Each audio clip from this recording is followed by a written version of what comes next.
everybody. So, I'm going to be doing an energy reading on an event happening in outer space. You know what I'm talking about.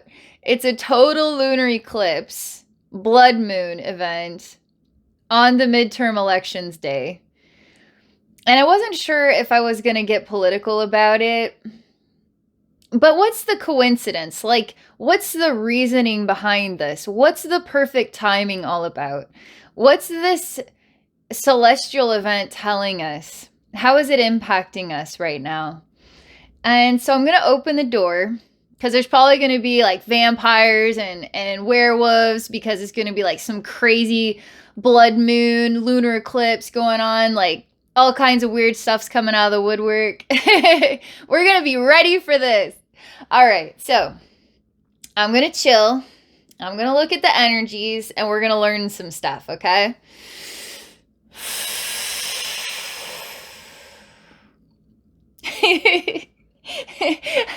All right, I swear to God, I can do this. I can do this. I don't know why I'm so giddy about it. Okay, this is going to be fun. That's what this is about. This is going to be fun. Thank you so much for joining me in this discovery. Okay, here we go. Okay, immediately there is a white room and there is a professor and there's a ginormous book, okay?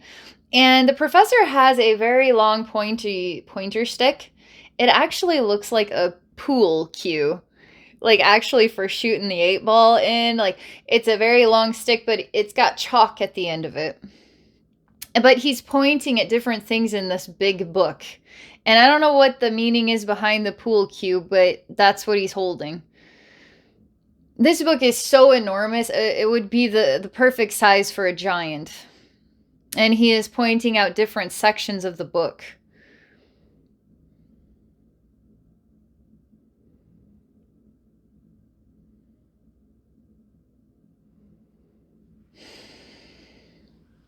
Naturally, I'm asking a lot of questions, but not getting a lot of answers. So we'll continue to explore the space, okay? It basically looks like a big auditorium, like a big kind of college classroom where the professor is way down there, and then we have these like chairs that go up. And this is just a clean, perfectly squeaky clean white room. Ginormous book in the center. Professor is your basic older man. He's maybe 5'6". He has short grayish white hair. He has small round glasses. He has a suit. It's not like top of the line. It's just basic. And I raise my hand and I say, hey, I don't understand. I'm not sure what you're pointing at. Is the book really big so people in the back can read it? I can't really tell what's in this book. And I see where you're pointing, but I need you to fill in the blanks for me because I just can't understand.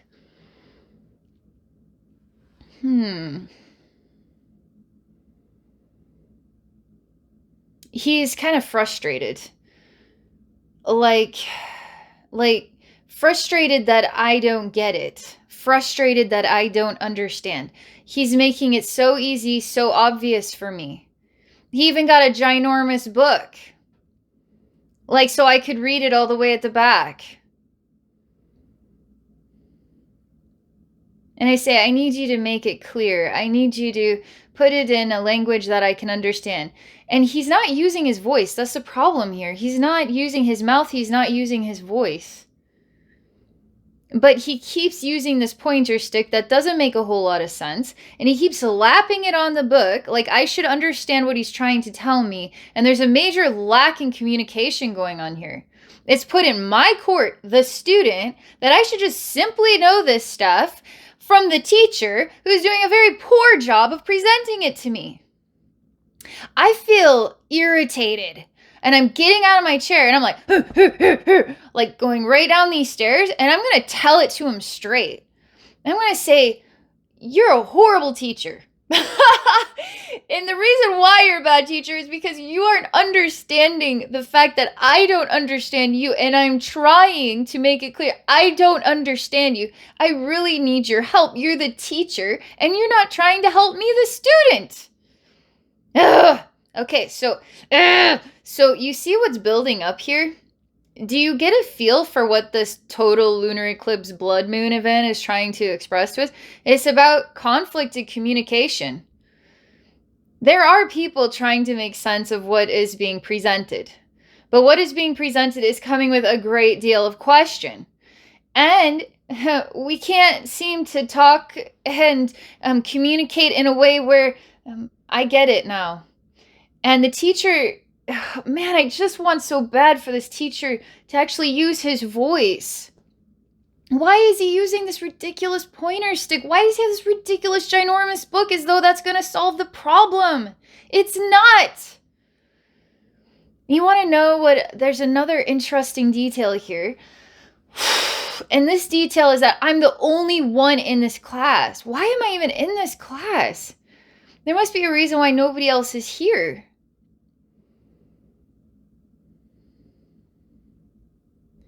And I start to ask myself a question. Why am I here? And why am I still here? Why am I still here? It's almost like I'm choosing to be in a class specifically so I could experience this conflict, and I'm going to have to decide when I'm ready to move on from it. When I'm ready to say that this isn't working for me, and I need to leave this classroom and find my path elsewhere. And so this celestial event, this lunar eclipse, full moon event, we're going to have to take some time to ask ourselves what's working and what's not working. And whatever is not working, we can ask our angels, we can ask our higher self, our guides, our ancestors, hey, can you please illuminate me? Can you help me to see more clearly?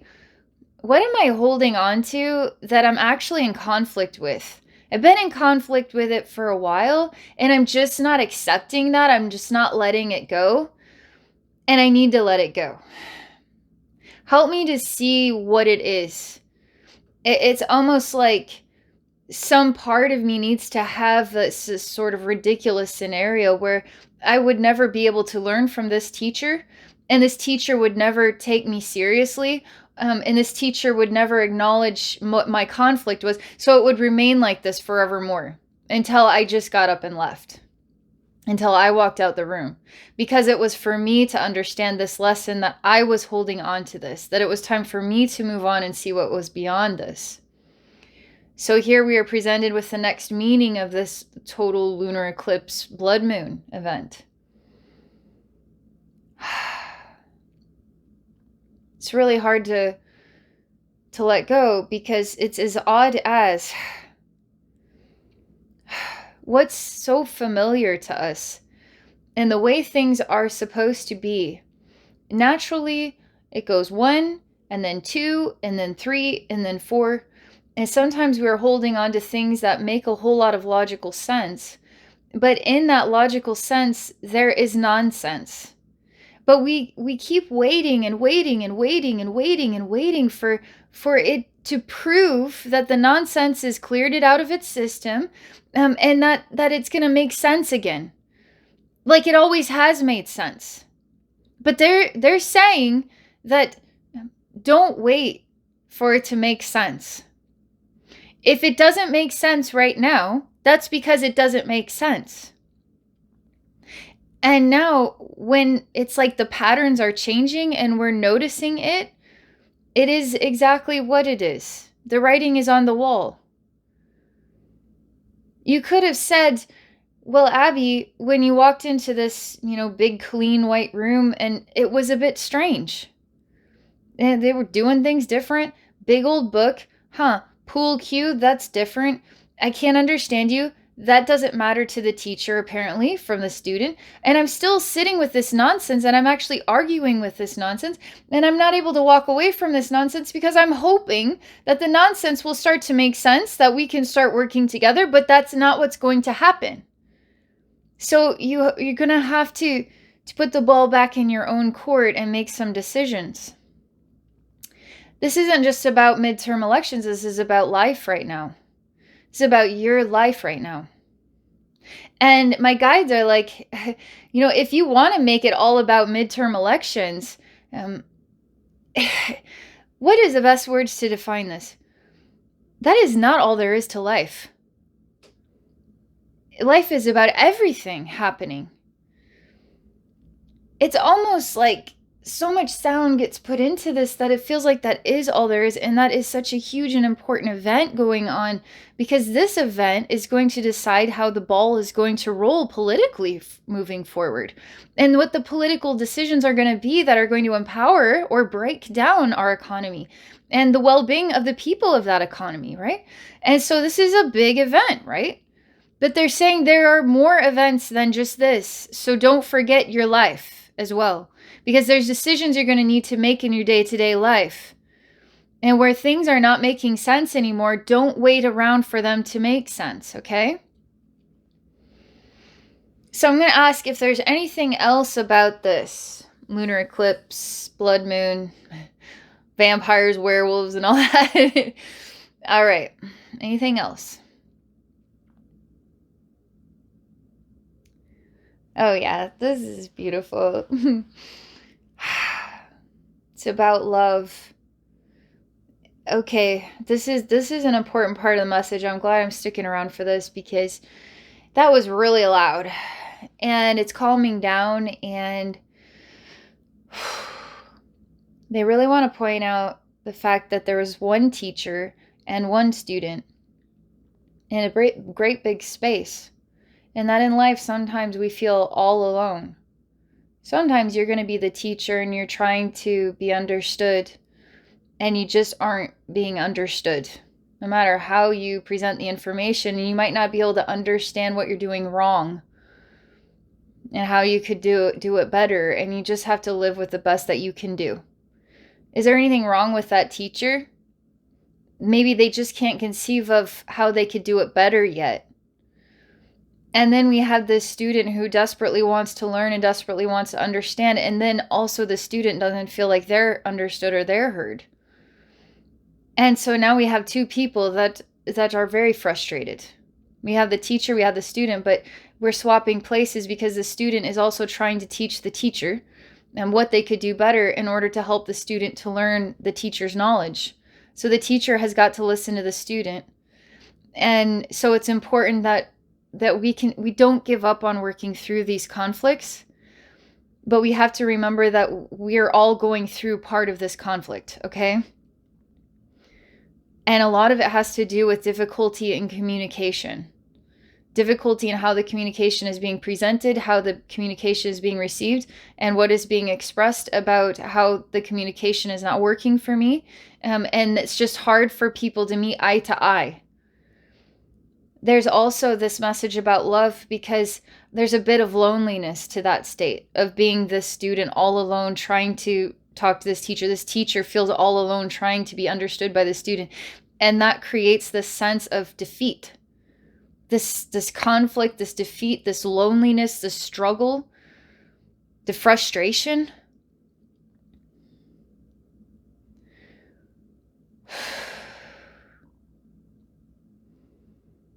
There are opportunities right now for us to actually take the time to work through these issues. There's time for us to actually work through. And it's interesting because I'm actually taking the time to spend more with this energy, to share this energy reading. We're taking the time. It's also reminding us to take the time to work through, to talk through the issues, and to take the time to listen to each other. And don't rush people. And sometimes I really do feel strongly that sometimes we gotta barf it out of our system, back and forth and back and forth and back and forth and back and forth. Even if it takes 2 or 3 or 4 hours, barf it out of your system until it's all been said. And then suddenly somehow it clicks and it's like, I get you. Finally, I get you.